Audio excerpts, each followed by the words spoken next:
I always believed that in a massive corporation, power and money could bend the truth behind glass doors. But there is one thing harder to kill than a scapegoated employee's reputation: the paper trail. When human resources framed me to save the chief executive's nephew, they thought deleting logs and pushing a neat severance package would be enough. They did not know my habit. I keep records, reference codes, and the very things they thought no one saw. My name is Harper James. I am 39 years old, and I work as the Senior Compliance Records Manager at Meridian Cold Chain Solutions in Columbus, Ohio. My job is not glamorous, but it is the invisible, rigid spine of the modern pharmaceutical industry. I monitor the cold chain records for high-value medical shipments. We are talking about highly volatile vaccines, experimental biologics, and specialized oncology drips that cost more than a luxury car per vial. If a pallet of these drugs gets too warm by even a fraction of a degree for a few minutes, the molecular structure degrades, the medicine becomes useless, or worse, toxic. People could die. Because of that heavy reality, my monitor screen is my entire world, and the data streaming across it is supposed to be absolute law. Meridian was a massive facility. We operated 24 hours a day, 7 days a week, moving millions of dollars of sensitive cargo across the country. It was a Tuesday night, deep into the final week of the third quarter, which meant the revenue push was frantic. The executive floor was desperate to hit their financial targets to please the board of directors. I was sitting in the glass-walled compliance booth overlooking the loading bays.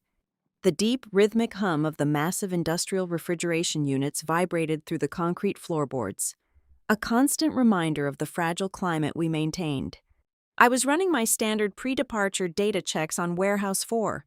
That specific zone was our staging area for the most sensitive, highest-tier cargo. As I refreshed the internal monitoring dashboard, something felt fundamentally off. The interface was entirely too clean. Just 20 minutes earlier, I had seen a brief flicker of amber on the interface, a preliminary warning sign of a temperature fluctuation. Now, the status bars were a uniform, serene green across the board. The system looked perfect. I knew better than to trust a sudden, perfect picture. I dug into the raw telemetry, bypassing the user-friendly interface to look at the actual machine code streaming from the sensors. My eyes scanned the lines of data, and my stomach dropped. Within a span of exactly 11 minutes, 3 critical temperature excursion alerts had completely vanished from the internal dashboard. They did not trigger a resolution protocol. They did not flag an error code. They were simply erased from existence. In my line of work, you do not just lose temperature alerts. The tracking software is designed to write every single anomaly to an immutable local cache before syncing up to the main corporate server. If an alert disappears, it means a human hand reached in and choked the system. I picked up my two-way radio and keyed the designated channel for the staging dock. Hold bays 1 and 2. Do not release the reefer trucks. I repeat, dock the manifests immediately. Nothing leaves Warehouse 4. Through the thick glass window of my booth, I saw the dock supervisor on the floor below throw his hands up in the air in sheer frustration. 2 massive refrigerated container trucks were idling, their heavy exhaust pluming into the crisp Ohio night air. Operations was going to have my head for this. We were only a few hours away from the quarterly revenue cutoff. Holding those 2 trucks meant risking millions of dollars in recognized sales for this quarter. But I did not care about the company's financial statements. The data was compromised, and I was the final line of defense. Before I could even finish printing the preliminary holding forms to document my decision, the heavy metal door to the compliance booth swung open. Nolan Ellison walked in. Nolan was 33 years old, fresh into the role of Director of Operations, and he moved with the frictionless, arrogant glide of a man who had never been told no in his entire life. It certainly helped that he was the nephew of our Chief Executive Officer, Grant Ellison. He wore a sharply tailored suit that looked entirely out of place on a concrete warehouse floor, a visual reminder that he belonged to the executive suite, not the working floor. "Harper," Nolan said, leaning casually against the edge of my desk and offering a practiced, disarming smile. "I hear you are trying to give my dock boys a heart attack down there. Let the trucks roll." as UIXS. We are right up against the midnight cutoff. I did not look up from my keyboard. I kept my posture relaxed but firm. I cannot do that. Nolan. Warehouse 4 had 3 significant temperature spikes in the last hour, and the system alerts were wiped from the dashboard. Nolan sighed loudly, rubbing the bridge of his nose as if dealing with me was an immense, exhausting burden. It is just a small system glitch. Harper, you know how it is. The information technology guys have been migrating the backup servers all week. The ambient temperature down there is perfectly fine. Do not make a huge deal out of a phantom error. Just sign off. I turned my chair to face him directly. I kept my voice perfectly level. The trick to surviving in corporate compliance is never letting the executives see you sweat, and never raising your voice to match their manufactured urgency. If it is a phantom error, then the hardware logs will easily back up your claim. I need the raw sensor logs from the past 6 hours. I also need the batch codes for every pallet currently loaded, the seal numbers for the truck doors, and the latest calibration records for the ambient monitors in Zone 4. The charming smile fell off Nolan's face instantly. His jaw tightened, and the friendly facade vanished. You are intentionally bottlenecking a major delivery over bureaucratic paperwork. I am telling you, as the Director of Operations, that the cargo is fine, and I am telling you, as the Senior Compliance Records Manager, that I need the logs. I replied smoothly. Standard operating procedure requires a manual verification if the digital dashboard shows any discrepancies. Right at that tense moment, a young warehouse technician, wearing a thick thermal jacket and carrying a heavy metal clipboard, stepped into the booth to hand me the physical shipping manifests. He looked nervously back and forth between me and the angry Director of Operations. "Is it doing the thing again?" the technician blurted out, clearly unaware of the standoff he had just walked into. Nolan snapped his head toward the kid. "Excuse me?" The technician shrank back, nervously clutching his clipboard to his chest.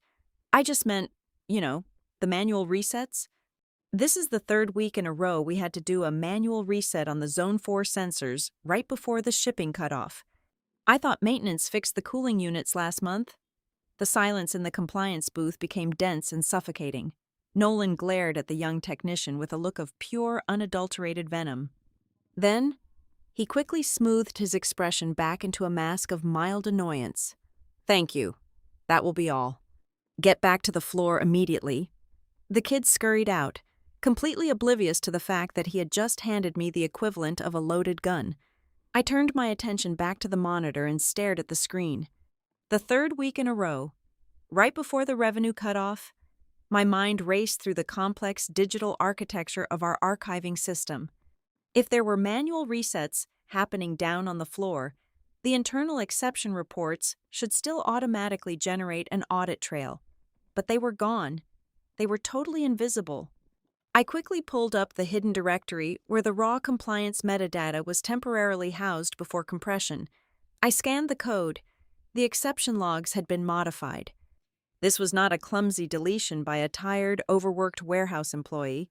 The internal timestamps were meticulously altered, and the cryptographic checksums had been recalculated to match the new, fake timeline. Someone understood our complex storage protocols perfectly. They knew exactly how to scrub the dirty data while preserving a flawless veneer of valid TIA-compliant records. The temporary temperature issue was just the symptom. The disease was intentional. Systematic fraud designed to push bad product out the door. I did not say another word to Nolan. I turned back to my terminal, typed in my secure override credentials, and initiated a hard lock on the entire shipment. The system flashed a bright red warning, generating a federal hold notice that linked directly to the regulatory agencies. I hit print. The heavy industrial printer in the corner hummed to life, churning out the physical documents. "What on earth are you doing?" Nolan demanded, his voice dropping its friendly tone entirely, replacing it with a cold edge. "I am locking the shipment. The procedural hold is officially logged into the permanent system. The trucks do not move a single inch until an independent third-party auditor clears the sensors." I stood up, taking the freshly printed forms from the tray. "If you want to override me, you will have to use your own executive credentials and take full legal responsibility for the compromised cargo." He stared at me, his eyes cold, calculating, and full of silent fury. He did not yell. He did not threaten me directly. He just gave a curt, tight nod, turned on his heel, and walked out of the booth without another word. I gathered my things. My pulse was steady, but I felt a cold knot tightening deep in my stomach. I walked out of the booth and headed down the long, main administrative corridor to file the physical copies at the front security desk. The hallway was quiet, illuminated by the harsh, buzzing fluorescent lights overhead. As I reached the intersection near the main break room, I saw a figure standing at the far end of the hall. It was a woman from Human Resources. She was holding a thick, dark blue folder clutched against her chest. She was just standing there, watching me approach from the shadows. She did not look surprised to see me. In fact, her posture was perfectly still, waiting. It was as if they already knew this exact sequence of events was going to happen tonight, and they were already moving their pieces into place. The summons arrived in my inbox exactly at 7:30 in the morning. It was a sterile, automated calendar invitation requesting my immediate presence on the 9th floor for a mandatory administrative review. The sender was Tessa Reed, the Director of Human Resources. The 9th floor of the Meridian Cold Chain Solutions headquarters was a different world from the humming industrial reality of the warehouse levels. Up there, the carpets were thick and sound-absorbent, swallowing the noise of footsteps. The air conditioning was always set precisely 3 degrees colder than the rest of the building, creating a perpetually crisp, unforgiving environment. It was the executive territory, a place where messy operational problems were sanitized and packaged into neat financial metrics. Tessa Reed was waiting for me inside Conference Room B. The room was enclosed entirely in frosted glass, making it impossible for anyone walking by to see the details of the execution taking place inside, while still maintaining the corporate illusion of transparency. Tessa had a distinct reputation throughout the company.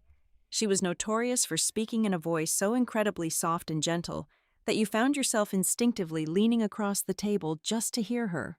It was a deliberate psychological tactic. By the time you realized her soothing words were actually locking every professional door behind you, the conversation was already over. She wore a tailored navy suit and offered me a sympathetic, practiced smile that completely failed to reach her eyes.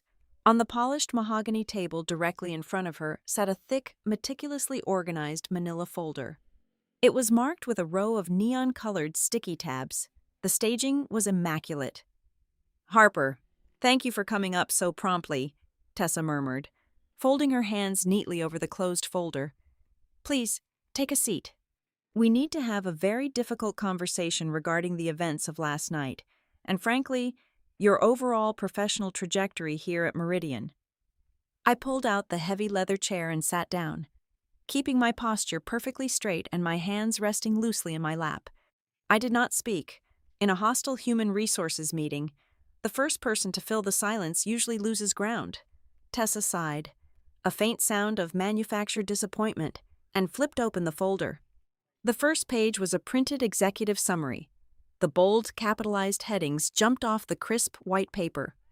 They were accusing me of unauthorized interference with operational data, creating a hostile work environment, and deliberately disrupting a critical supply chain. "Operations is deeply concerned about your behavior. Harper," Tessa continued, her tone radiating false concern. "Nolan Ellison filed a formal, expedited grievance early this morning. He stated that you aggressively bypassed standard protocol to bottleneck a highly sensitive, multi-million-dollar shipment. He also noted that you acted erratically, making completely baseless accusations against his technical team regarding the sensor dashboard." She did not pause to let me defend myself. She simply slid a stack of freshly printed digital logs across the vast table toward me. "What worries us far more than the blatant insubordination is the severe inconsistency in your actions," Tessa said, tapping a manicured fingernail against the top sheet of paper. "You claimed last night that you were locking the cargo down because the compliance logs had been tampered with. Yet, here we have the electronic confirmations, bearing your exact digital signature. proving that you personally approved those exact disputed shipments over the past several weeks. You cleared the system exceptions yourself. I looked down at the documents. To an untrained executive, they looked utterly flawless.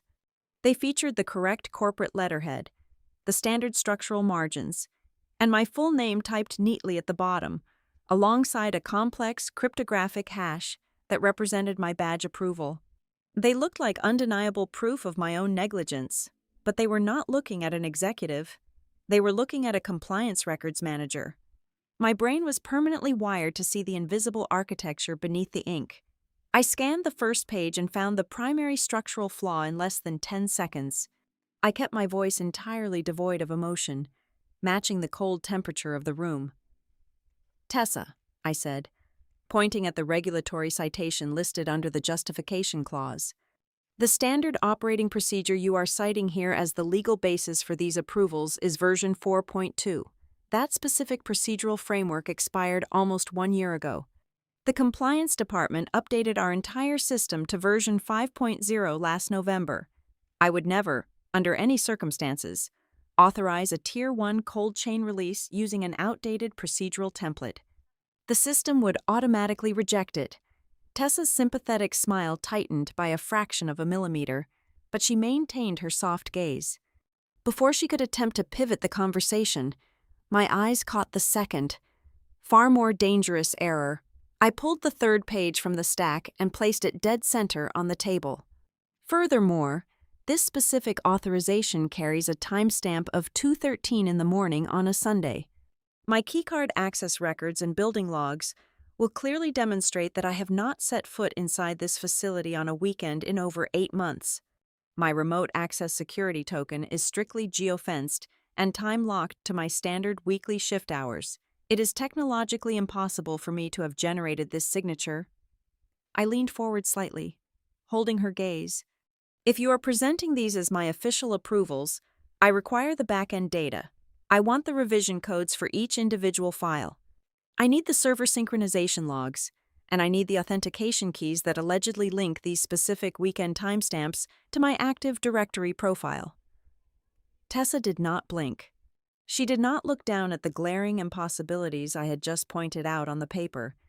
She simply reached out, pulled the stack of fake logs back toward her, and calmly closed the manila folder. The technical discrepancies did not matter to her in the slightest, because this was never an investigation.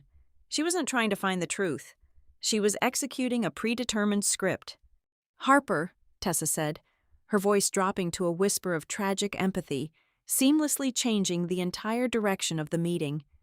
"We recognize the immense pressure you have been under lately. Managing the compliance records for Warehouse 4 is an incredibly stressful, demanding position. Sometimes, even the best people burn out. Sometimes, they make critical mistakes under duress and then struggle to process their own actions. We want to avoid a lengthy, painful disciplinary process. We want to preserve dignity for both sides." She pulled a secondary, much thinner envelope from beneath her leather portfolio and placed it carefully on the table. "The company is prepared to offer you a very generous severance package," she explained, her voice as smooth as glass. "This package includes 6 months of your full base salary, extended healthcare benefits through the end of the year, and a completely neutral letter of recommendation. All we require in return is your signature on a standard non-disclosure agreement. And you can walk away from this unfortunate misunderstanding quietly, with your financial security intact." As she pushed the white envelope across the polished wood, the edge of another hidden document peeked out from the pocket of her open portfolio. The text was upside down from my perspective, but my eyes caught the bold black letters at the top right corner. It was a formal notice of temporary suspension. I read the printed date right below the header. The document had been generated and dated 3 days ago. The realization hit me with the force of a physical blow, though I did not let a single muscle in my face twitch. They had drafted my suspension letter 3 days before the Tuesday night shift even began. They had written my professional death warrant before Nolan Ellison ever walked into my glass booth, before the temperature alerts ever vanished from my screen. The verdict had been finalized before I was ever asked a single question. They thought they could drown me in paper. They thought that by presenting a mountain of forged data and offering a comfortable pile of hush money, I would panic, take the deal, and quietly disappear, taking the blame for their broken, bleeding supply chain. I did not react emotionally. Anger is a predictable variable, and people like Tessa Reed make their living managing predictable variables.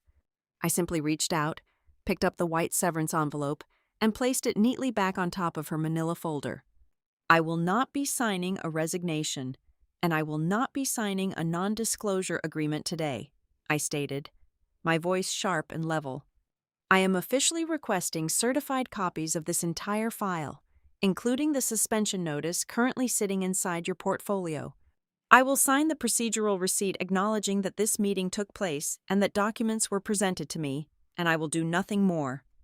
For the very first time since I walked into the room, Tessa's mask slipped. A brief flicker of genuine uncertainty crossed her eyes. The soft, trap-setting voice faltered as she wordlessly slid a standard meeting acknowledgement form across the table. I took my own pen from my pocket, signed my name clearly on the bottom line, gathered the copies she was forced to hand over, and stood up. The air in the room felt thick and suffocating, heavy with the silent declaration of war. I turned my back on the Director of Human Resources and walked out of the glass room.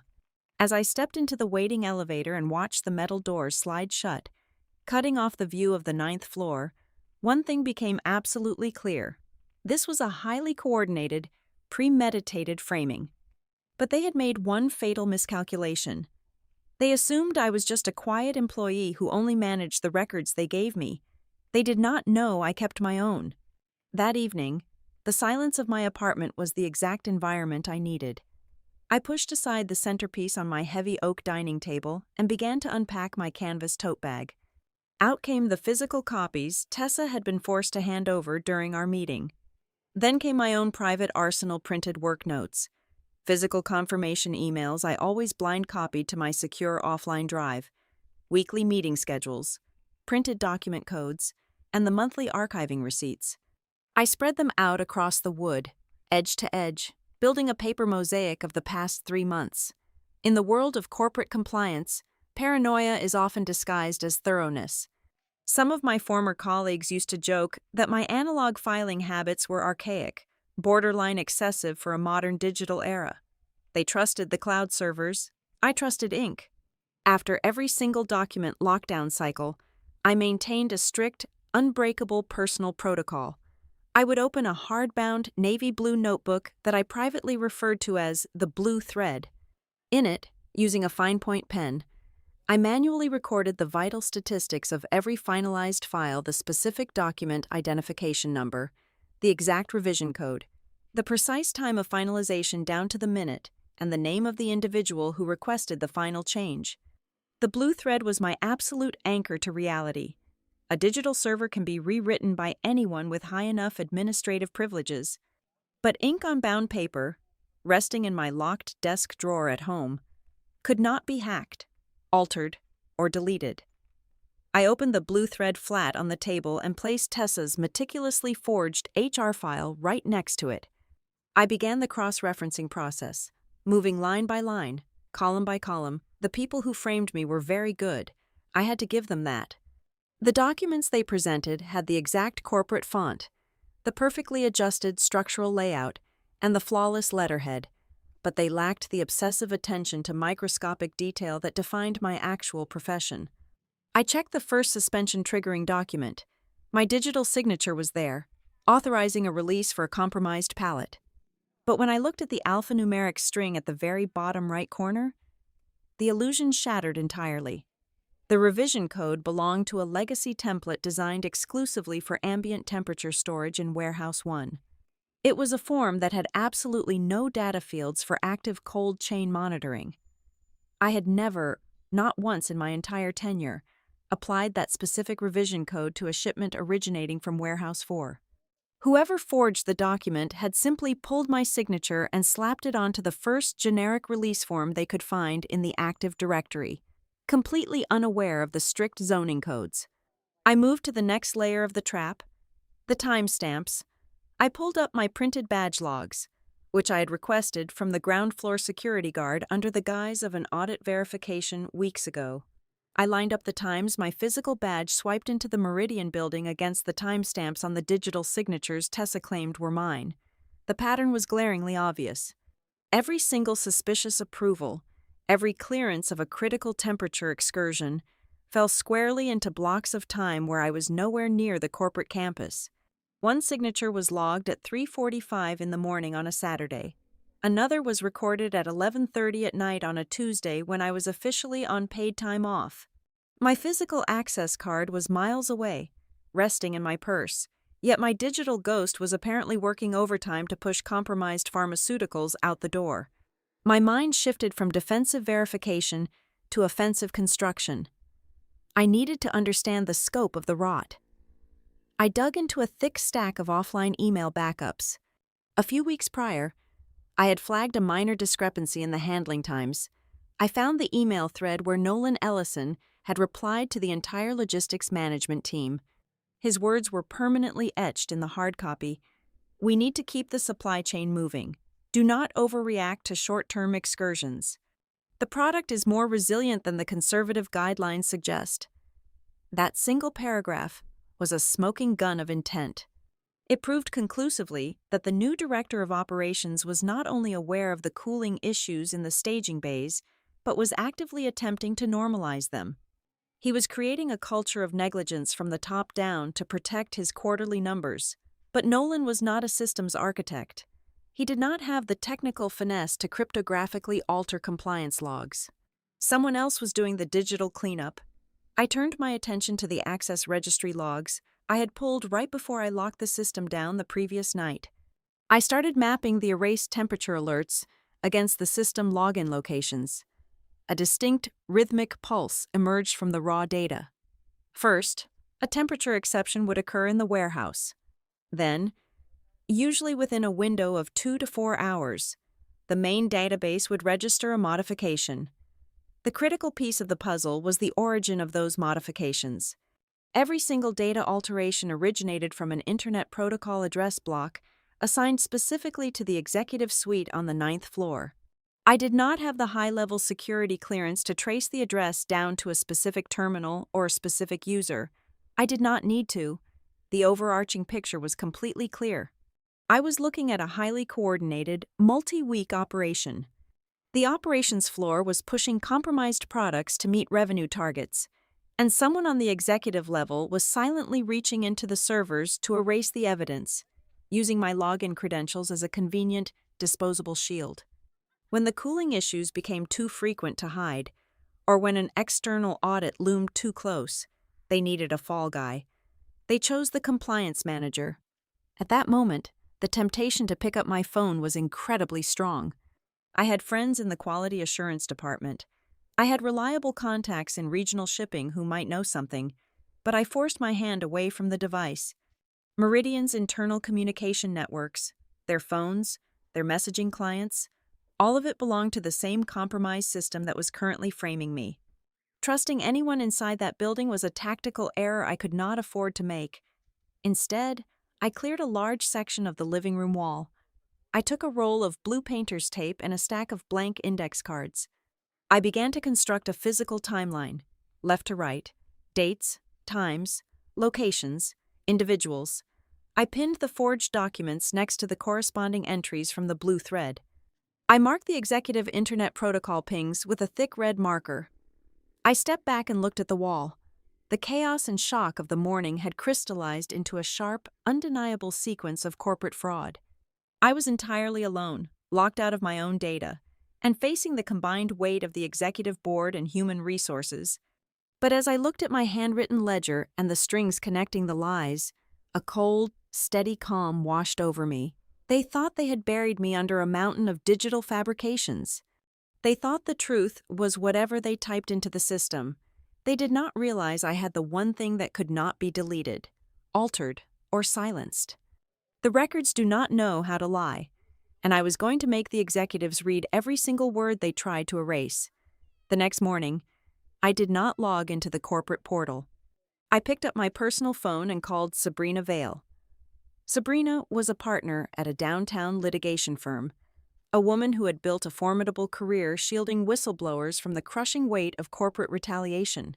She specialized in records fraud within heavily regulated sectors. I did not give her a dramatic narrative. I gave her the anatomy of a crime. We met in her office, a space devoid of the plush, distracting luxury of Meridian's executive suites. It was functional, lined with dense legal volumes and banker boxes. I laid out the timeline I had built on my living room wall. "They are moving fast," Sabrina noted, her eyes scanning the badge swipe discrepancies and the mismatched revision codes. "But they are arrogant. That is their vulnerability. We need to freeze the battlefield right now." Under Sabrina's strict direction, my first move was surgical. We drafted a formal preservation hold, commonly known as a litigation hold, and served it directly to Meridian's general counsel. It legally bound the company to halt any automated or manual deletion of server data, local hard drives, security camera footage, and email archives. Destroying anything after receiving that notice would instantly escalate their exposure from civil negligence to criminal spoliation of evidence. Simultaneously, we bypassed the internal corporate structure entirely. I filed formal, expedited complaints with the Federal Transportation Oversight Agency and the State Pharmaceutical Licensing Board. The complaints were entirely stripped of emotion. I did not write about feeling betrayed or targeted. I submitted a meticulously curated packet of undeniable metrics. I provided the specific document identification numbers, the glaring revision discrepancies, my physical badge entry logs mapped against the forged digital timestamps, the exact names of the biological shipments, the registration numbers of the refrigerated trucks, and the printed copies of the executive emails demanding accelerated departure times despite the hardware warnings. The paperwork was a heavily armored tank rolling straight toward their glass house. The reaction from the corporate entity was almost violently immediate. Exactly 3 hours after the General Counsel confirmed receipt of the preservation hold, an automated calendar notification popped up on my personal mobile device.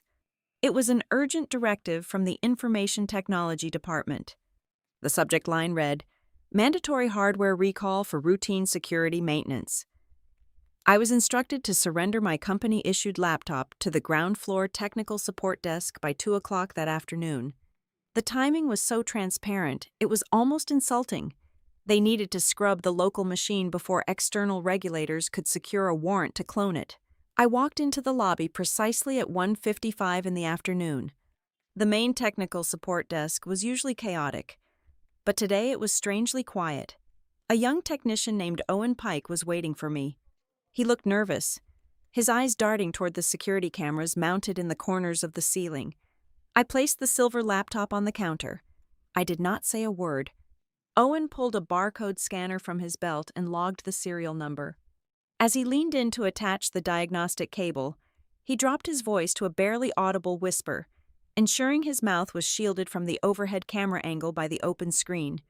"They told me to image the hard drive first," Owen whispered, his hands trembling slightly as he typed. "But then my manager gave me a direct verbal order to execute a deep clean protocol immediately after. I am supposed to wipe all the temporary background files, the local synchronization history, and the offline cache. They said it was standard procedure for a departing employee. But you are not officially terminated, are you?"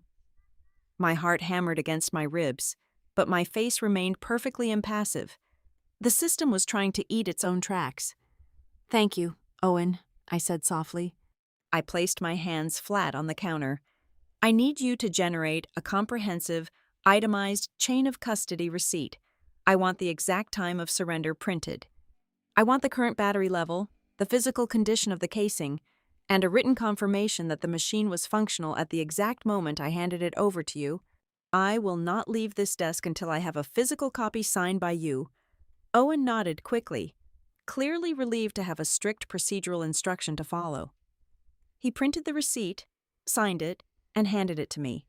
I walked out of the building and immediately dialed Sabrina from my car. "They are actively attempting to scrub the local synchronization cache on my machine," I told her, putting the vehicle in gear.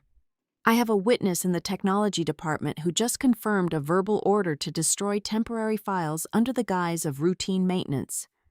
Document the exact time and location of that conversation, Sabrina ordered, her voice tightening with predatory focus. They just crossed the line from defensive posturing to active obstruction. Let them wipe it. The federal investigators will pull the server-side deletion logs, and it will prove intentional destruction of evidence occurring hours after a litigation hold was served.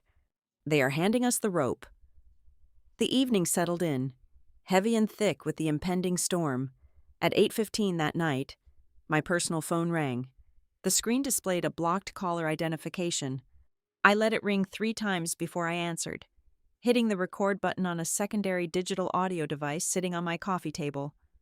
In Ohio, only one party needs to consent to record a conversation, and I was giving my consent. "Hello," I said. "Harper, it is Tessa." The voice came through the speaker. All the cold, sterile authority from the 9th floor conference room was completely gone.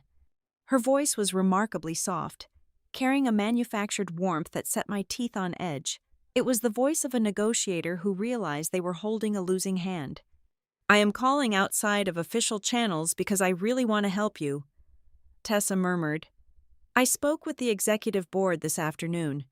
We feel that yesterday's meeting escalated unnecessarily. We are willing to increase the severance compensation substantially. We can offer 12 months of full salary, plus a guaranteed performance bonus payout, and we can vest your restricted stock options early. It is a very generous package. Harper, we just need you to rescind the external notices and sign the non-disclosure agreement. There is absolutely no reason to turn an internal procedural misunderstanding into a messy public legal battle." I listened to the silence humming on the line. The offer was easily worth mid-6 figures. To someone else, it might have been a lifeline. To me, it was a glaring spotlight shining directly on their panic. If they genuinely believed their forged records were bulletproof, they would have fired me for cause immediately and let me flail in the wind. The fact that the director of human resources was calling me from a blocked number after 8 o'clock at night, throwing hundreds of thousands of dollars at me to drop the external complaints, meant one absolute truth. "I have advised my legal counsel of all communications, Tessa," I said, keeping my tone perfectly flat, completely devoid of the anger she was likely expecting. "Any further settlement offers must be directed to Sabrina Vale in writing. Do not call my personal number again." I disconnected the call before she could utter another syllable. I sat alone in my living room, looking at the complex web of evidence taped to my wall. Tessa's late-night desperation confirmed everything. They were not afraid of a disgruntled employee seeking revenge. They were terrified because they knew there was a trail of digital breadcrumbs they had not managed to sweep away yet, and I had just given the map to the federal government. There was absolutely no turning back now. The walls of their sterile executive suite were about to crack. The silence of my suspension was supposed to break me. Instead, it gave me the unbroken focus I needed to watch the cracks form in their foundation. The first fracture appeared 48 hours after I handed over my company laptop. My personal phone vibrated against the kitchen counter. It was a message on an encrypted application I rarely used, sent from a number I recognized immediately. Elise Wren was a senior transport coordinator who sat 2 desks down from my old booth. She was a single mother of 2. Someone who never engaged in office politics because she could not afford to lose her medical benefits. The message contained no text, only a single, high-resolution image. It was a photograph taken of a computer monitor in the logistics bay. I zoomed in on the glowing pixels. The screen displayed the internal dispatch ledger from the previous night. 2 major shipments of raw biological materials were highlighted in yellow, bearing the stark red tag indicating a temperature exception hold. That was the automated safety protocol working exactly as designed. But right beneath those entries, logged exactly 12 minutes later, the status had been manually overridden. The red tags were gone, replaced by the green release authorization. It was not the override itself that made my breath catch. It was the user identification string attached to the command. Standard procedure dictated that only a certified warehouse manager could authorize a release after a physical inspection. But the alphanumeric code next to the green tag did not belong to logistics. It read as a temporary administrative account generated by human resources. The justification code entered next to it was for emergency compliance support. Human resources did not do emergency compliance support. They did not even have the foundational security clearance to access the temperature interface, let alone override a federal biohazard hold. Tessa Reed's department had quietly minted a skeleton key to bypass the warehouse managers entirely, before I could fully process the weight of Elise's photograph. A second message arrived through a standard text. This one was from one of the junior floor workers, who had been working the loading dock on the night of my confrontation with operations. "I am so sorry. Harper," the message read. "They called me into the 9th floor yesterday. Tessa had a printed statement already sitting on the table. It said you were screaming at the drivers and that you locked the system out of spite. I told them that was not what happened. They told me I just needed to sign it for the investigation flow, or I would be marked as uncooperative and put on unpaid leave. I have a baby on the way." I signed it. I feel sick about it. I stared at the glowing screen of my phone. The anger I felt was not directed at the young man. He was just collateral damage, a pawn squeezed by a machine that had all the leverage. My anger was reserved entirely for the people operating the machine. They were actively manufacturing witnesses. I needed to get out of my apartment. The air was becoming too thick with the weight of the conspiracy. I drove to a small, independent coffee shop located exactly 2 blocks from the Meridian campus. It was a neutral zone where mid-level employees usually went to escape the corporate cafeteria. I ordered a black coffee and sat in a corner booth, facing the door. 10 minutes later, the bell above the entrance chimed, and Nolan Ellison walked in. He was not there by accident. He did not even bother looking at the menu board. He spotted me immediately, pasted a warm, entirely fabricated smile on his face, and walked straight over to my table. He wore a casually expensive gray sweater, projecting the image of a relaxed, reasonable leader. "Harper," Nolan said, his voice dripping with synthetic relief. "It is so good to see you. Do you mind if I sit for a minute?" "It is a free country, Nolan," I replied, keeping my hands resting loosely on the table, nowhere near my coffee cup. I did not want him to see even a millimeter of tremor in my fingers. He slid into the booth opposite me. He leaned forward, resting his forearms on the table, trying to create an atmosphere of intimate camaraderie. "Look, I know things got incredibly heated the other night," Nolan began, his tone soft and conciliatory. "Emotions were running high. The end of the quarter makes everyone crazy. I want you to know that I do not hold any grudges. We are all just trying to do our jobs." I looked at him, studying the subtle twitch at the corner of his left eye. He was playing a role, but the script was unfamiliar to him. He was used to giving orders, not managing fallout. "What do you want, Nolan?" I asked, my voice completely devoid of inflection. His smile faltered for a fraction of a second before returning. "I just think we need to be smart about this, both of us. The company is a family. Harper. Sometimes families fight, but they figure it out internally. We should protect the company before the outside makes things worse. Once the federal regulators get deeply involved, nobody wins. They will tear the entire operations department apart, and your professional reputation will be dragged through the mud right along with us. We can still fix this quietly. Protect the company before the outside makes things worse." The sentence was a perfectly constructed trap. It sounded like an appeal to loyalty, but it was actually a desperate plea for containment. He was not interested in finding the truth. He was entirely focused on stopping the hemorrhage of evidence. "My reputation is documented in ink. Nolan," I said evenly. "I am very comfortable letting the outside regulators read those documents. If the operations department has nothing to hide, you have nothing to fear." Nolan stared at me, the friendly facade finally cracking, revealing the cold, calculating panic underneath. He slowly stood up from the booth. "You are making a massive mistake. Harper, you think you are the smartest person in the room. You are not." He turned and walked out of the coffee shop, the bell chiming a sharp, dissonant note in his wake. I drove back to my apartment, my mind racing. Nolan's desperation meant they were running out of time to sanitize the system. I needed to look deeper into the structural mechanics of their cover-up. I went back to the physical files I had hoarded over the past year. I pulled out a stack of printed budget reconciliation reports from the second quarter. At the time, I had kept them because I noticed a discrepancy in the facility maintenance allocations, something I had planned to bring up in a routine audit. I cross-referenced the maintenance budget against my handwritten blue thread log, specifically looking at the dates when the warehouse temperature sensors had supposedly malfunctioned. A distinct, terrifying pattern emerged from the paper. Exactly 2 months ago, the internal warehouse security cameras had gone offline for an entire weekend due to a scheduled network maintenance interruption.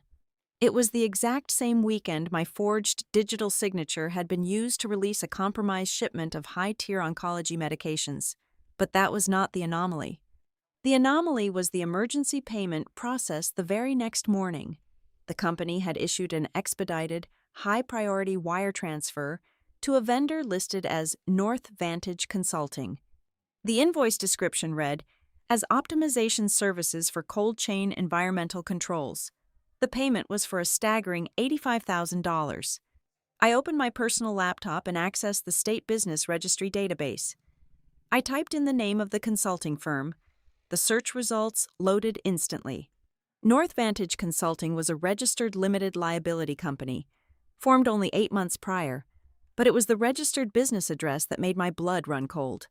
It was not a corporate office park or an industrial engineering firm. The address belonged to a commercial strip mall in a quiet residential suburb, specifically corresponding to a short-term mailbox rental suite. There was no team of environmental engineers. There was no optimization service. It was a ghost entity. I sat back in my chair, the complete, horrifying architecture of the scheme finally locking into place in my mind. This was never just a case of an arrogant operations director pushing shipments out the door to meet a quarterly quota, with human resources stepping in to clean up the mess. It was a fully integrated, systemic harvesting operation. Someone at the executive level was managing the fraudulent testimonies to isolate anyone who asked questions. Someone was actively altering the compliance logs to bypass federal safety regulations. Someone was deliberately blinding the security cameras to allow unimpeded physical access to the staging bays. And someone had set up a phantom contracting company to siphon the corporate funds completely off the books, getting paid massive sums of money to fix the very problems they were intentionally creating. They had built a perfect, self-sustaining loop of fraud and theft. I was just the unfortunate person standing directly in the middle of their track, holding the only set of real records. They thought they could run me over. They were about to find out that I had built a wall of paper they could never break through. My first meeting with federal investigator Lena Rowe took place in a sterile conference room at the Regional Regulatory Office.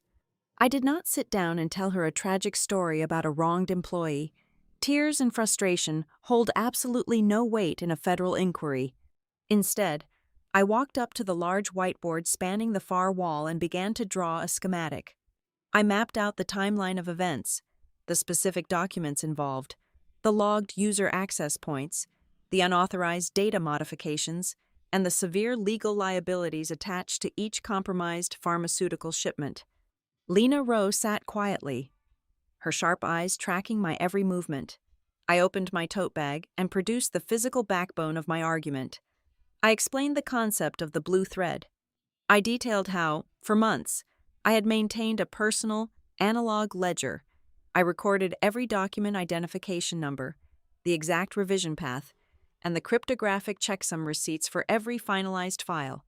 It was a manual redundancy that made digital forgery virtually impossible to conceal. Lena leaned forward, her interest visibly piquing as I laid out the forged approvals human resources had presented to me. She immediately spotted the microscopic detail I had documented. The fabricated logs were not just generic templates. They had perfectly replicated the unique template fingerprint embedded in my master files. That meant whoever forged the approvals did not just pull a blank form from the corporate intranet. They had deep, unauthorized administrative access to my secure digital workspace. The tension of the investigation bled into the physical world later that afternoon. I was walking to my car in the grocery store parking lot when a dark sedan pulled into the empty space directly in front of me, blocking my path. Nolan Ellison stepped out. He did not bother with the friendly facade this time. His face was drawn, his posture rigid with barely suppressed panic. "You think you have this all figured out," Nolan said, his voice tight and hostile. "But there will be an explanation for that blue thread game of yours soon enough. You cannot fight the entire corporate structure. Harper—" I froze, my hand hovering over the handle of my car door. I stared at him, my mind processing the magnitude of his mistake. I had never spoken the words blue thread to a single soul inside Meridian. The only people on Earth who knew the name of my personal ledger were Sabrina Vale and investigator Lena Rowe, and I had only mentioned it to them behind closed, secure doors. Nolan had just handed me a live grenade. His slip of the tongue meant one of two things. Either the corporate defense team had an illegal wiretap or a leak inside the Federal Regulatory Office, or Nolan himself had directly accessed my highly restricted investigation file. I did not give him the satisfaction of a response. I got into my car, locked the doors, and drove straight to Sabrina's office to report the encounter. By the end of the day, Lena Rowe's team had secured a massive victory. They subpoenaed the localized network logs from the corporate server. The data confirmed my theory. Every single high-risk data modification had been routed through an executive terminal. The terminal had been temporarily assigned a master access key registered under Nolan's name.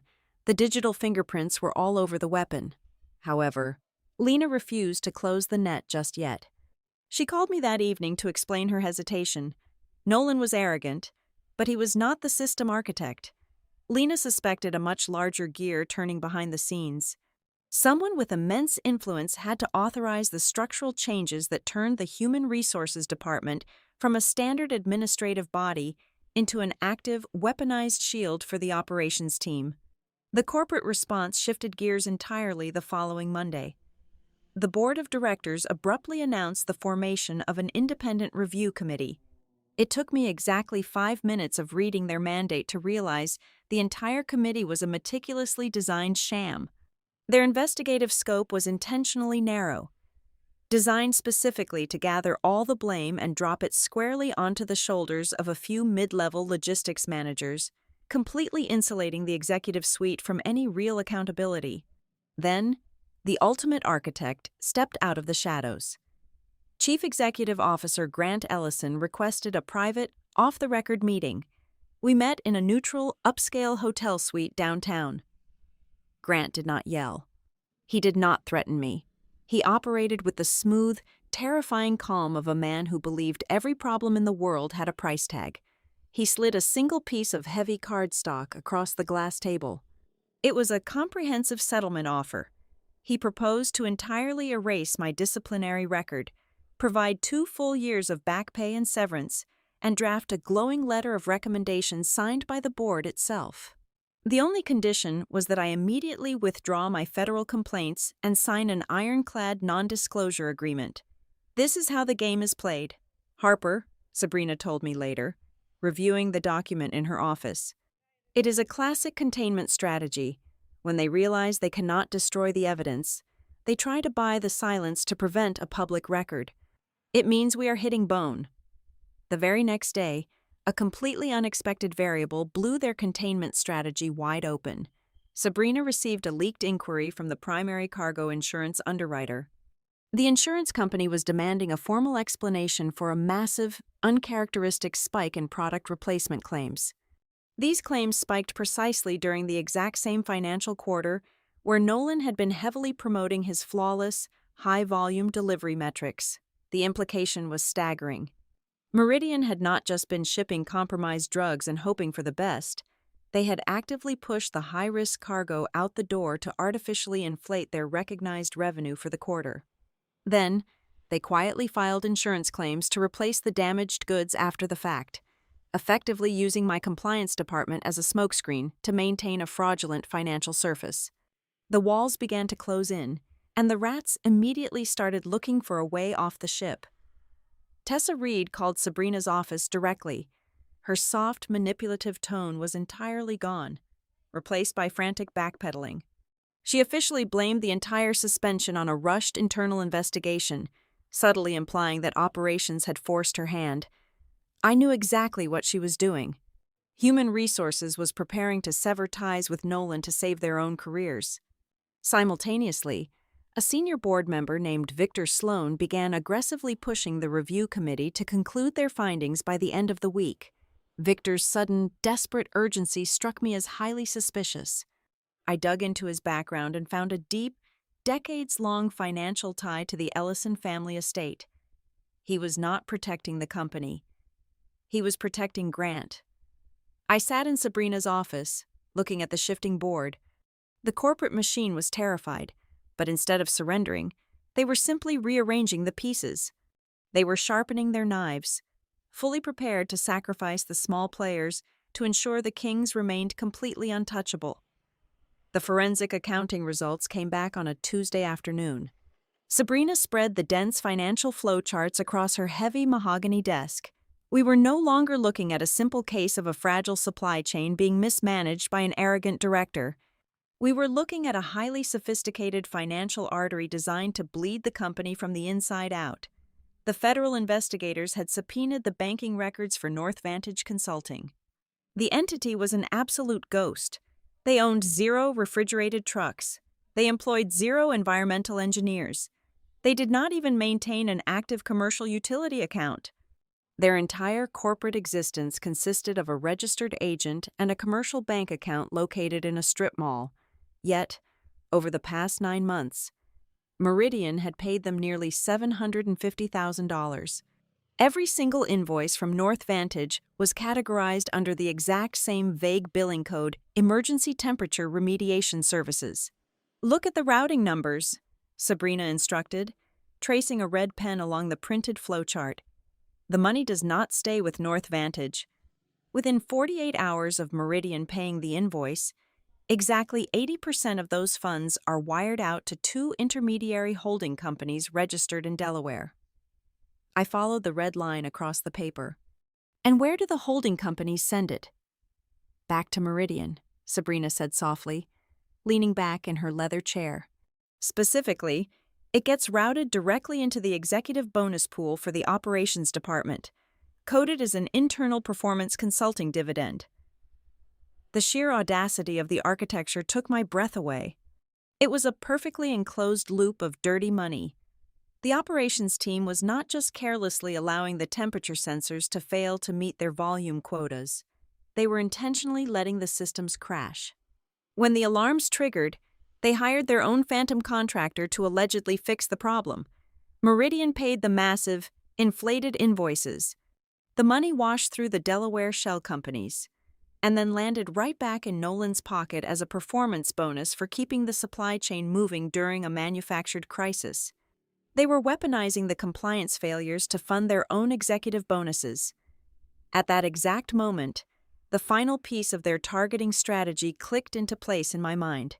For weeks, I had wondered why they went to such extreme, convoluted lengths to frame me specifically. Why not just fire me quietly and hire a more compliant manager? Because a new hire would have triggered an automatic external audit of the department's transition. My position was the ultimate bottleneck. I was the gatekeeper of the archival snapshots. If I had simply kept my mouth shut, if I had blindly accepted the forged revision codes and signed off on the compromised shipments, the entire chain of fake paperwork would have sailed right through the third quarter audit. I was not just an obstacle to their shipping schedule. I was the load-bearing wall holding up their entire embezzlement scheme. My silence was the only thing keeping them out of federal prison. The investigative momentum accelerated later that evening. I received an encrypted message on my personal device. It was Owen from the technology support desk. He was terrified, but his conscience was apparently heavier than his fear of human resources. I pulled the administrative query logs before they locked me out of the main server. Owen's message read, "Exactly 4 hours before they scheduled your laptop for the mandatory security recall, a deep-level deletion command was executed on the network. It was designed to permanently erase the local audit trails. The command originated from a special administrative account belonging to Tessa Reed. Tessa had not just drafted a premature suspension letter. She had actively launched a digital incendiary device into the server to burn the evidence before the regulators could issue a preservation hold. She was fully complicit in the destruction of federal records. As I was documenting Owen's message for Sabrina, my phone rang. It was Elise Wren. Her voice was hushed, carrying the distinct echo of the warehouse locker room. "I have been thinking about the nights you asked about," Elise said quickly. "The nights the temperature alarms vanished. I checked the manual rotation schedules. Every single time Nolan came down to the floor past midnight, a manual verification completed form appeared in the system by 6 in the morning. But I asked the entire night shift crew. None of the floor managers ever signed those forms. Nobody even saw the cargo get inspected." Nolan was acting as his own inspector. He was physically going down to the floor, ensuring the compromised product was loaded onto the trucks, and then relying on Tessa's department to digitally forge the safety verifications before the morning shift arrived. I delivered all of this directly to Lena Rowe the next morning. The atmosphere in the federal field office had fundamentally changed. They were no longer treating me like a standard whistleblower in a wrongful termination dispute. Lena sat at the head of the long conference table, organizing the new financial flowcharts alongside my physical documentation. "We are officially changing the classification of this inquiry," Lena announced, her voice carrying the heavy, authoritative weight of the federal government. "This is no longer a corporate retaliation case. We are upgrading the scope to intentional records fraud, active obstruction of evidence preservation, and the systemic falsification of operational financial reports. We are preparing to draft criminal indictments." The net was finally closing, but my mind was stuck on the anomaly of Victor Sloan. Why was a senior, incredibly wealthy board member risking his own legacy to aggressively force the review committee to close the investigation so quickly? If Nolan and Tessa were acting alone, the board would naturally want to cut them loose and cooperate with the authorities to save the company's stock price. I left the federal office and spent the next 6 hours diving into archival corporate registries, financial filings, and business news databases spanning the last 3 decades. I was looking for the invisible thread connecting the 9th floor to the boardroom. I found it buried in a digitized trade magazine article from 25 years ago. Before Grant Ellison became the chief executive officer of Meridian, he was a struggling regional logistics manager at a completely different firm. He was failing. He was on the verge of being pushed out of the industry entirely. Then, a senior executive stepped in, personally sponsored him, shielded him from the fallout of a massive operational failure, and elevated him to the corporate suite. That executive was Victor Sloan. Sloan was not just a random board member pushing for a quick resolution to save the quarterly dividend. He was Grant Ellison's original corporate godfather. The financial architecture of North Vantage Consulting was too sophisticated, too perfectly insulated, for a 33-year-old operational director like Nolan to invent on his own. Nolan was just the crude instrument moving the boxes on the floor. The realization was cold and absolute. The hand guiding this operation did not just belong to human resources or operations. It reached all the way to the absolute ceiling of the corporation. Victor Sloan was trying to crush the investigation because the dirty money was not just flowing to Nolan. It was flowing upward. They were not preparing to sacrifice the small players to save the big ones. The big ones had been running the entire board from the very beginning. The expanded internal hearing took place on a Thursday morning in the grand boardroom on the top floor of the Meridian building. The corporate communications team had meticulously framed the event in their internal emails. They called it a routine clarification of recent operational misunderstandings, a collaborative effort to ensure all departments were aligned. But the physical setup of the room told a completely different story. 3 senior corporate litigators from an outside defense firm sat lined up on the left side of the massive, polished oak table. 2 highly influential board members sat at the head of the room, their faces arranged in masks of solemn neutrality.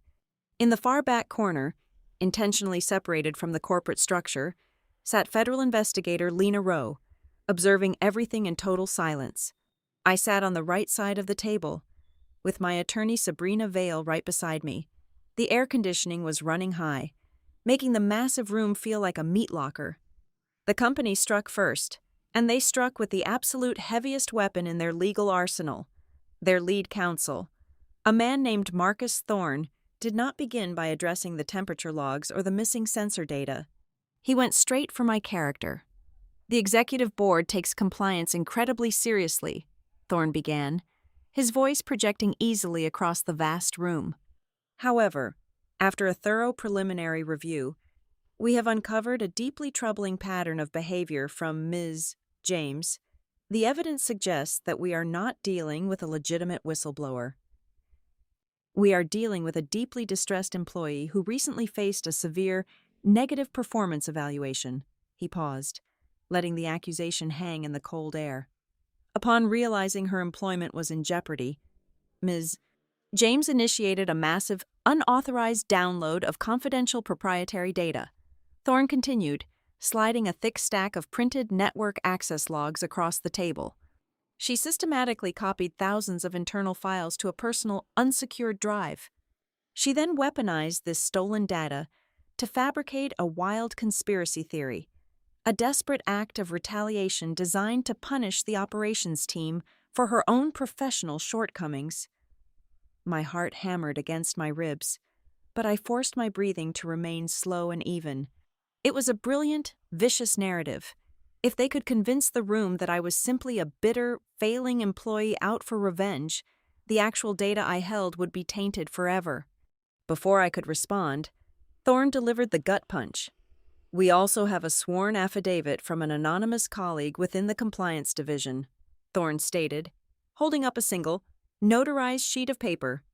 "This individual testified that 2 weeks ago, following a minor disagreement over scheduling, Ms. James became highly erratic. The witness states, and I quote, 'She threatened to drag the entire corporate system down and burn it to the ground if no one listened to her demands.'" The room completely destabilized.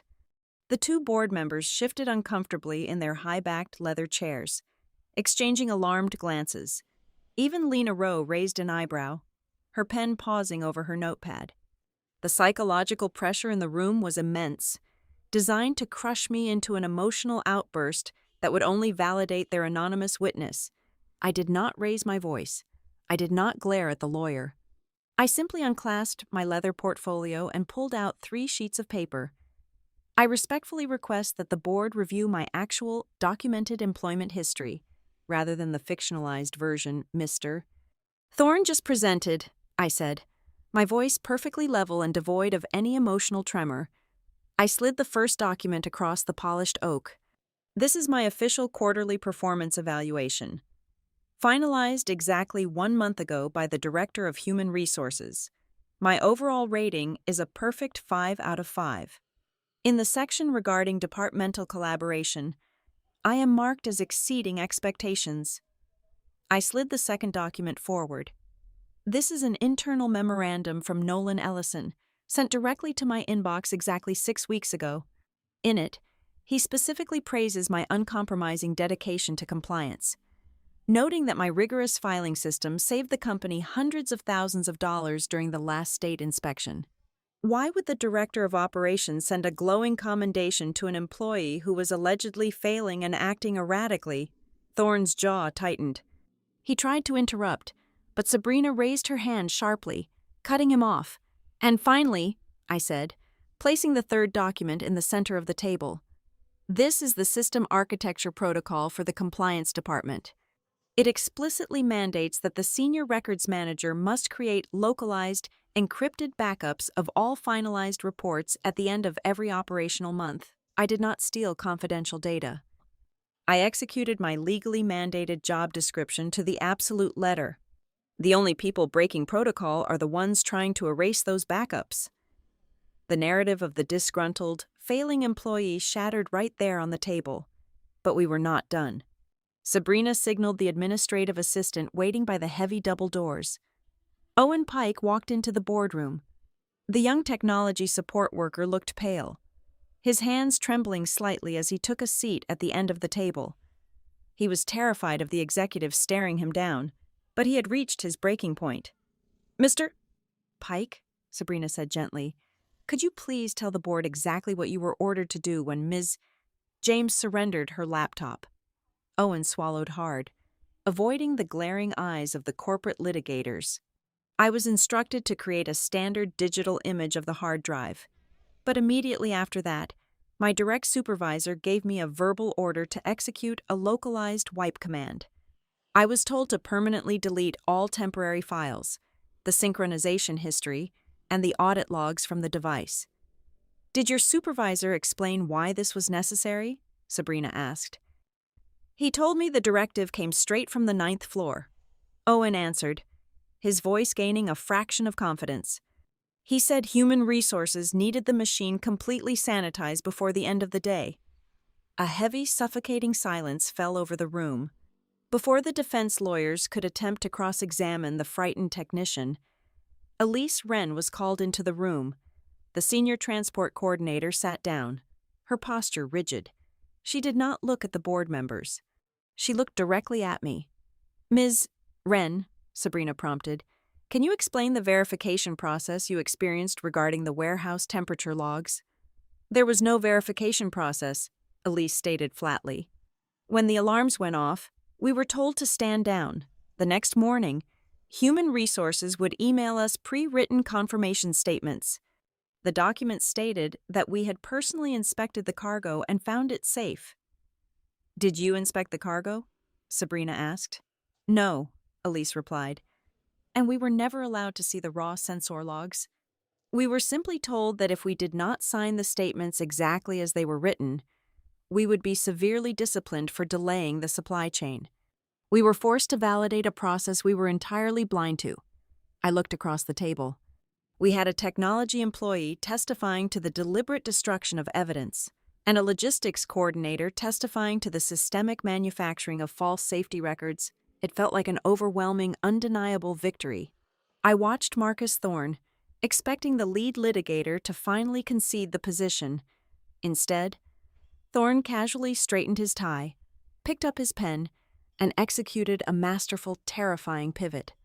"The testimony we have heard today is certainly concerning," Thorne said, his voice dripping with reasonable concern.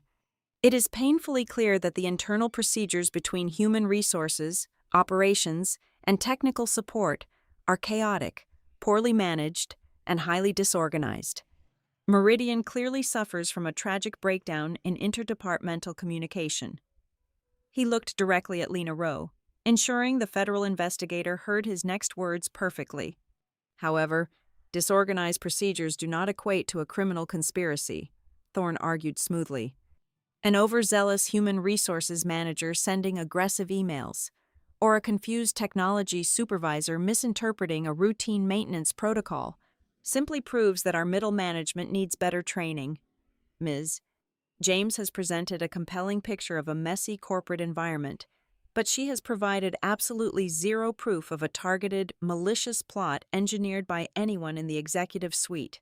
There is no central mastermind here, only a collection of unfortunate, disconnected mistakes." The air left my lungs. The realization hit me with crushing weight. Thorne was not fighting the evidence anymore. He was absorbing it. He was willingly sacrificing the entire middle management tier, painting them as incompetent fools, just to build an impenetrable firewall around the top executives. The hearing adjourned shortly after, leaving a dense, suffocating atmosphere in its wake. I walked out of the boardroom knowing exactly where I stood. I was standing inches away from the absolute truth. I had the forged documents, the altered logs, and the witnesses proving the system was rigged. But Thorne was right about one terrifying detail. I did not have the silver bullet. I did not have the singular, undeniable piece of evidence that directly linked the order to forge those documents to Grant Ellison or Victor Sloan. If I could not find a way to lock the mastermind into the chain of evidence, all of this would simply be classified as a collective administrative error. The company would pay a massive civil fine, human resources would get fired, and the men who actually built the machine would walk away completely untouched. I was right at the finish line, and I was about to lose everything. The suffocating atmosphere of the boardroom following Marcus Thorne's arrogant defense lasted exactly 48 hours. Thorne truly believed he had successfully isolated the executive suite by willingly sacrificing the middle managers. He built a firewall out of their presumed incompetence. However, he fundamentally misunderstood the nature of modern compliance architecture. Data does not just live in the building. Federal investigator Lena Rowe called for an immediate, mandatory reconvening of the hearing on a Monday morning. This time, she did not sit quietly in the back corner of the room. She walked straight to the head of the massive oak table, carrying a heavy, sealed black briefcase. The corporate litigators watched her with a sudden, sharp unease. "We executed an expanded federal seizure warrant over the weekend," Lena announced, her voice carrying absolute authority. "We did not serve it to your internal technology department. We served it directly to your external some third-party off-site storage provider." I watched the color instantly drain from the face of Chief Executive Officer Grant Ellison. Meridian's executive team had been so hyper-focused on scrubbing their internal network and physically wiping my laptop that they had completely ignored the automated, deep-level redundancy protocols. They had forgotten about the archival snapshots, the system that automatically duplicates every single checksum receipt to an off-site server the moment a monthly ledger is locked. Lena opened the briefcase and distributed a newly printed stack of forensic analyses. When we ran a direct comparison between the external archival snapshots and the localized files human resources used to suspend Ms. James, the narrative of administrative error completely collapsed, Lena stated smoothly. The documents used to frame her were created 3 full days after the official monthly lockdown. The creator simply backdated the timestamps to make them look like original, foundational records. Marcus Thorne opened his mouth to formulate an objection, but Lena cut him off instantly. "Do not bother, Mr. Thorne. The deep metadata is irrefutable. We pulled the digital routing history. The forged documents were constructed on an executive terminal. The terminal was unlocked using a temporary, high-level access key explicitly assigned to Nolan Ellison. Furthermore, the command that authorized the creation of that temporary key was triggered directly from the special administrative account belonging to Tessa Reed." The silence in the boardroom was absolute. The firewall was gone. Lena had just forensically chained the forged paperwork directly to the Director of Operations and the Director of Human Resources, but Lena was not finished. She turned her attention to the silent board members, specifically locking eyes with Victor Sloan. Simultaneously, our financial division completed their trace on the phantom contractor known as North Vantage Consulting, Lena continued, dropping a dense financial flowchart onto the table. The funds did not just wash through Delaware shell companies to inflate operational bonuses. We pierced the corporate veil of the final holding company. The entity controlling North Vantage is a private, irrevocable family trust. The primary beneficiary of that trust is the Ellison family. The room seemed to physically tilt. They had not just been falsifying safety records to protect their quarterly shipping volume. They had been actively embezzling millions of dollars from their own corporate treasury, routing the money through a fake vendor directly into their own generational wealth. Victor Sloan, realizing the entire ship was sinking, immediately tried to secure a lifeboat. He slammed his hand against the table, glaring at Grant Ellison. "This is an absolute disgrace," Victor barked, playing the role of the outraged board member perfectly. "Grant, if your nephew and your human resources director were running a rogue financial operation right under your nose, you have catastrophically failed this company. The board will demand immediate resignations from both Nolan and Tessa." It was a desperate, vicious move to amputate the infected limbs and save the core. But my attorney, Sabrina Vale, leaned forward, a predator finally closing its jaws. "You cannot isolate the infection, Mr. Sloan," Sabrina said, her voice dripping with cold satisfaction. "Because we also recovered the deleted cold storage emails from the executive server." Sabrina slid a final, highlighted transcript across the table. "This is an encrypted communication chain between Nolan Ellison and Grant Ellison, dated exactly 2 weeks before my client was suspended. In it, Nolan explicitly warns his uncle that the external regulatory audit will fail because of the missing warehouse temperature data. Grant Ellison's direct written reply was, and I quote, "Execute the human resources solution regarding the compliance manager before the audit begins, and ensure the consulting invoices are cleared tonight." The chief executive officer had personally ordered the hit. He had knowingly approved the framing, the forgery, and the embezzlement. The psychological pressure finally shattered the weakest link. Tessa Reed broke. The polished, terrifyingly calm director of human resources buried her face in her hands, her shoulders shaking. She knew she was looking at federal prison time for obstruction of justice. "I will cooperate," Tessa blurted out, her voice cracking, completely abandoning her soft, manipulative tone. "I will sign whatever you need. I was given a direct order by Grant. We were never investigating Harper." The conclusion was written before we even called her into the room. "We were tasked with fabricating a disciplinary file hostile enough to legally force her out of the building before the auditors arrived." Hearing his shield collapse, Nolan Ellison completely lost his temper. He leaped to his feet, his face flushed with furious, arrogant indignation. "You are all acting like I committed a murder," Nolan shouted, pointing an aggressive finger at Lena Rowe. "I was protecting the revenue stream. I was protecting the jobs of every single person in this building. The safety guidelines are completely overly conservative. The product was perfectly fine. I made a judgment call to keep the supply chain moving, and it saved this company millions of dollars in the third quarter." Sabrina looked at him with an expression of pure, unadulterated pity. "Thank you.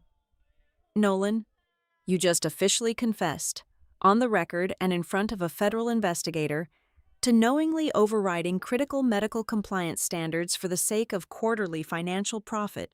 Nolan froze, the realization of his own catastrophic stupidity washing over him as he slowly sank back into his leather chair.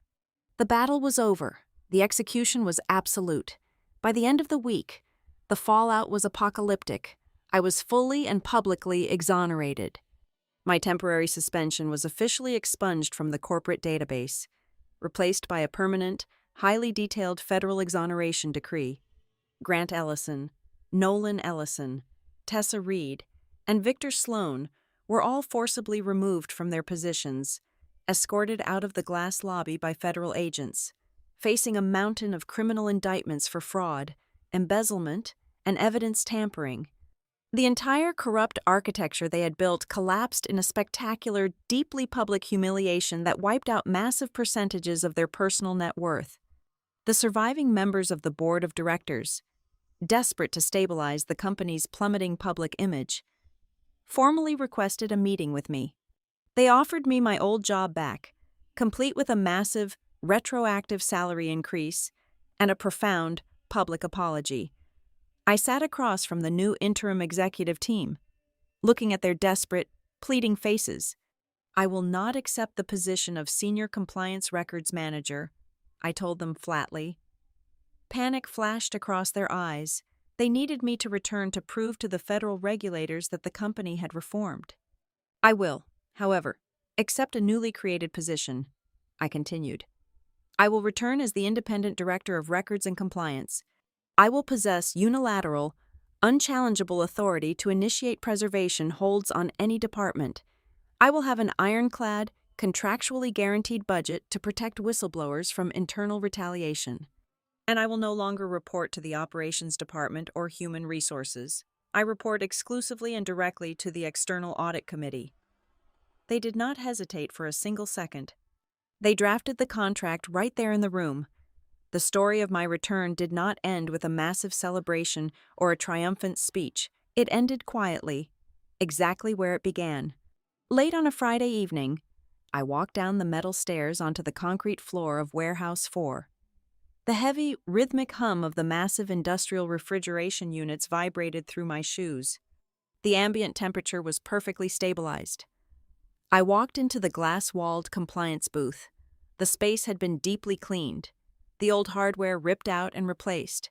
I stood in front of the brand-new, reinforced physical filing cabinets installed against the back wall.